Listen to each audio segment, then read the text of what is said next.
एक माँ अपने बच्चों की हिफाजत के लिए पूरी दुनिया से लड़ जाती है।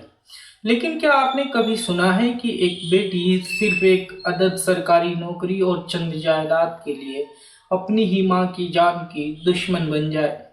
सुनने में ये किसी क्राइम थ्रिलर फिल्म की कहानी लग सकती है, लेकिन राजस्थान की राजधानी जयपुर से जो हकीकत सामने आई है, उसने पूरे देश को सन्न कर दिया है।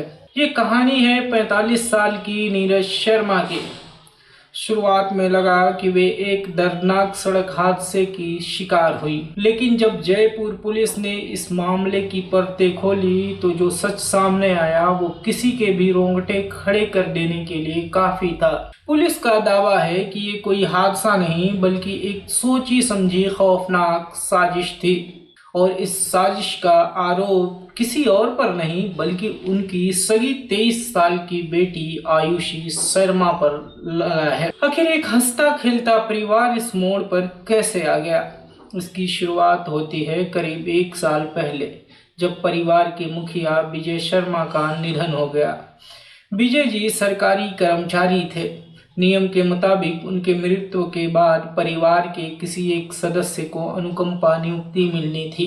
पुलिस की तफ्तीश कहती है कि बेटी आयुषी चाहती थी कि ये नौकरी उसे मिले, लेकिन घर के हालात, एक छोटे दिव्यांग भाई की जिम्मेदारी और बाकी परिस्थितियों को देखते हुए विभाग ने ये नौकरी मां नीरज शर्मा को दे दी। सोचने वाली बात है कि क्या एक सरकारी नौकरी का वादा इतना बड़ा हो सकता है कि वो माँ बेटी का पवित्र रिश्ता को ही ले जाए। पुलिस के मुताबिक विवाद सिर्फ नौकरी तक सीमित नहीं था। जयपुर के उस मकान और प्रॉपर्टी को लेकर भी माँ बेटी के बीच लंबे समय से तानातनी चल रही थी। एक तरफ सरकारी नौकरी की चाह और दूसरी तरफ करोड़ों की संपत्ति का लालच, और इसी बीच पनपने लगा एक खौफनाक इरादा। इस केस में सबसे हैरान करने वाली बात जो पुलिस चार्जशीट और जांच में सामने आई वो ये कि ये कदम गुस्से में अचानक से नहीं उठाया गया। पुलिस का आरोप है कि मां को रास्ते से हटाने की साजिश कई महीनों से रची जा रही थी। आयुषी ने कथित तौर पर अपने चाचा और चचेरे भाई का साथ मिलकर कई प्लान बनाए। जब पहले की कोशिशें नाकाम रही तो आरोप है कि भाड़े के शूटरों से इस पूरी वारदात को अंजाम दिया गया। पुलिस के अनुसार नीरज शर्मा की हर मूवमेंट पर नजर रखी जा रही थी। बाकायदा उनकी लाइव लोकेशन शेयर की गई, और जैसे ही मौका मिला एक तेज रफ्तार सफेद कलर की एसयूवी कार ने उसे कुचल दिया।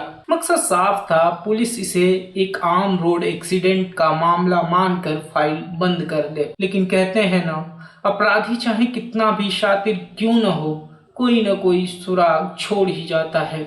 इस केस का रुख पलटा सीसीटीवी फुटेज ने।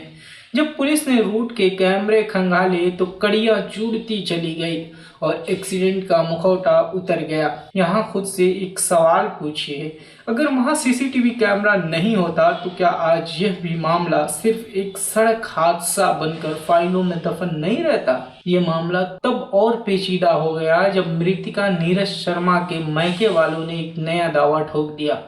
उन्होंने आयुषी के पिता विजय शर्मा की 1 साल पहले हुई मौत पर भी शक जाहिर किया है और पुलिस से उनकी दोबारा जांच की मांग की है। हालांकि पुलिस इस एंगल को देख जरूर रही है, लेकिन अभी तक इस पर कोई आधिकारिक पुष्टि या सबूत सामने नहीं आया है।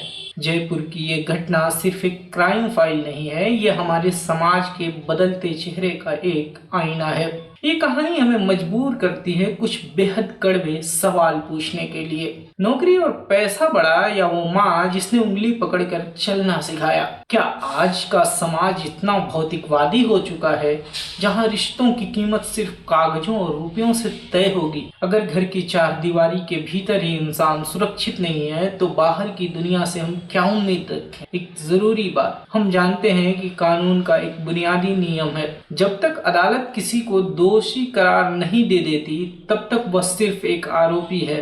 अभी मामला कोर्ट में है, पुलिस अपनी जांच और सबूत पेश कर रही है और आखिरी फैसला न्यायपालिका का होगा। हम उम्मीद करते हैं कि सच के साथ पूरा न्याय होगा, लेकिन कानून अपनी जगह है और हमारा समाज अपनी जगह। आपको क्या लगता है, सिर्फ कड़े कानून बना देने से ऐसे अपराध रुक जाएंगे, या फिर वक्त आ गया है कि हम एक परिवार के तौर पर, एक समाज के तौर पर बैठकर ये सोचें कि हमारे संस्कार आखिर कहाँ छूटते जा रहे हैं? अपनी राय हमें कमेंट बॉक्स में जरूर साझा करें, और अगर आपको ये वीडियो अच्छी लगी तो हमारे चैनल को सब्सक्राइब करें। शुक्रिया।